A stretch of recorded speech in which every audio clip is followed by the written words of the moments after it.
Hey, what's going on, everyone? So for a reason, I went and pulled for Xande.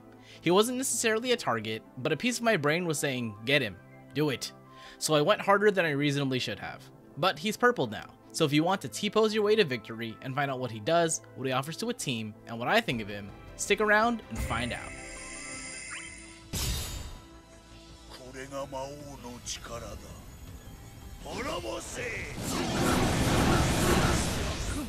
Xande? I'm gonna call him Xande. He's a magic attacker who wields 3 elements but specializes in dark. His affinity to dark is so strong he can grant a party enchant for it, and of course he can apply an imperil for all of his elements. All of his attacks do group brave hits but splash HP damage, and his unique effect increases the effectiveness of that splash damage. His LD gives him a free skill cast after use, and his EX buff is unique in that it increases the recast speed of his EX. To start off, I want to explain his unique effect, Syrcus Tower. He starts quests at 1 stack, has a natural cap of 3, and with his LD passive, this is boosted to 5. 1 stack increases critical damage, 2 stacks increases overflow, 3 stacks boosts splash damage, 4 stacks grants a party dark enchant, and 5 stacks further boosts splash damage. Stacks are gained via his skill 1 and his LD, and the stacks do not expire like Sephiroth's Genova buff, and since it's a unique effect and not a buff, it can't be dispelled either. I'll be describing all his skills in their natural states, with their extension and weapon passive boosts, but not factoring in Syrcus Tower. His skill 1 is Libra Combo, 4 group fire and dark hits with 20% splash HP damage. Onto all targets, this applies Apprehension of Weakness, a framed imperil debuff for fire, earth, and dark that also decreases defense. This will increase his level of Syrcus Tower by 1. His skill 2 is Quake, 5 group earth and dark hits, also with 20% splash HP damage. With at least 3 levels of Syrcus Tower, this is improved to Quega, which is instead 4 hits into HP done twice, with higher overflow and 20% total HP damage splash. Either form will grant him Dark Sovereignty, which raises his attack, max bravery, and grants a personal earth and dark enchant. With it active, it improves his basic attacks, both gaining 2 hits and turning them into group hits. The HP plus only does single target HP damage though. His EX is the Opera Omni Classic Meteor, 3 group earth and dark hits into HP done twice with 20% total HP damage splash. This will grant him Pall of Darkness, a stacking buff that raises his attack and uniquely his recast speed. This maxes at 5 stacks and can only be raised via his EX. The EX Plus does standard stuff for a damage dealer, but as you'd imagine, that makes him feel better to play.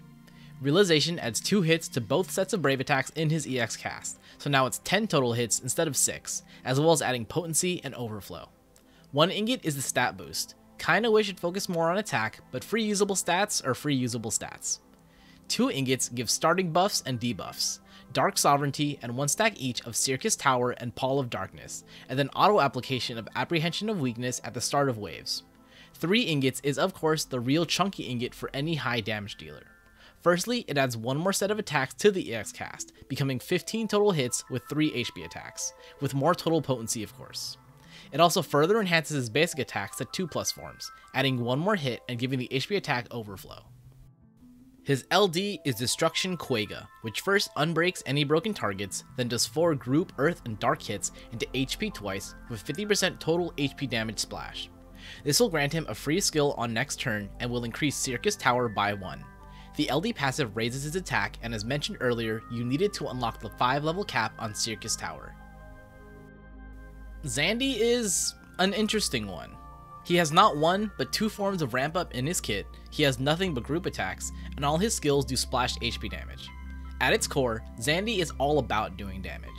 Thanks to his high overflow and his unique effect splash HP damage boost, his HP damage against 3 enemies can actually get pretty big, especially off his EX since it does 3 HP attacks.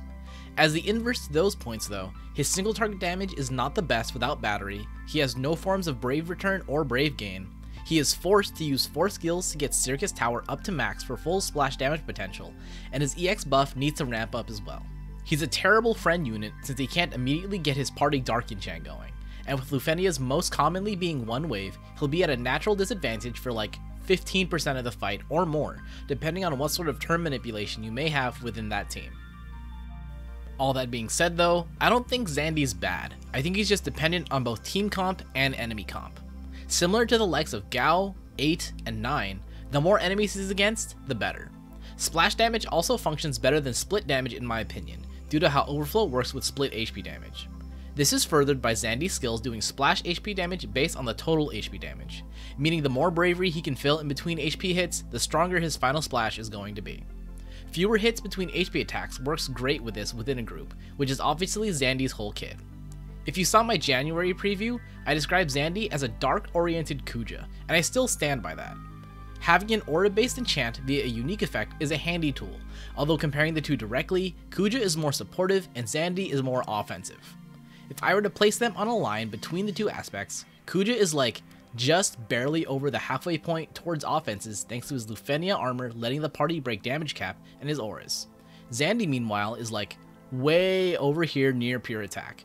The only things he offers to the party are his aforementioned Dark Enchant and then also his Imperil. This is furthered by their sphere slots, Xande having AAA and Kuja having AAD. Xande wants more support to function as the primary damage unit for a team, while Kuja is capable of both the leading role and a supporting role. With all that in mind, it's pretty fair to say that Xande is lacking in damage capability right now. He doesn't have any form of Brave Return or self-battery in his kit, nor does he have any HP damage up. Boosting HP damage given will increase the potency of his targeted attacks, while boosting HP damage taken will also increase the splash damage. His Lost Chapter is about 10 days away and he's not projected to get a rework, but it will be time for an LD extension. Coming off my prior point, I think HP damage up of his own would actually be, kinda disgusting, and also something he can get from supports. I wouldn't mind HP damage up being added in some form, but really, there are 3 things I want from his LD extension. 1. I want his LD cast to gain another set of attacks. I don't know, 2 just feels kinda low, especially since the first use is going to be near the start of the fight. 2.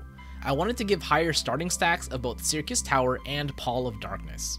As I mentioned earlier, most Lufenia fights are one wave, so needing to do 4 skills just to max out his stacks, and then that's still only giving you 1 EX cast is a big detriment as fights start getting faster and he's the main damage unit. 3. I want him to get Brave Return after all HP attacks, not just after the final HP attack of a skill. Since he doesn't currently have any form of Brave Regen or Brave Return, he's fully reliant on battery and Brave damage to gain Bravery. Multi-hitting HP attacks really function best with Brave Return, and since Xande is pretty set on being offensive, it would definitely help out his damage output. Xande is currently low on buff slot usage, so this would not be a difficult thing to give him. So yeah, that's a purple Xande. He is a capable unit on his own and can put out great numbers with proper attack support, but right now he's kind of the Regigigas of Opera Omnia, forced to have a slow start in fights where other units are ready to go after like 1 or 2 setup moves. Xande is actually usable though, since he's not at risk of being knocked out within a few turns. Once he's warmed up, he'll be sending plenty of earthquakes and meteors at enemies. However, the enemies too will be warmed up. Through all stages of a fight, Xande feels the effects of good supports, and while he himself can offer some unique benefits to another dedicated damage unit, it's really he who wants all the support he can get. If you like this breakdown of Xande and want to see others like it, other Opera Omnia content, or want to share your thoughts, be sure to stick around and subscribe. Discussion, likes, and shares are always appreciated, and as always, thanks for watching, and I hope to see you again.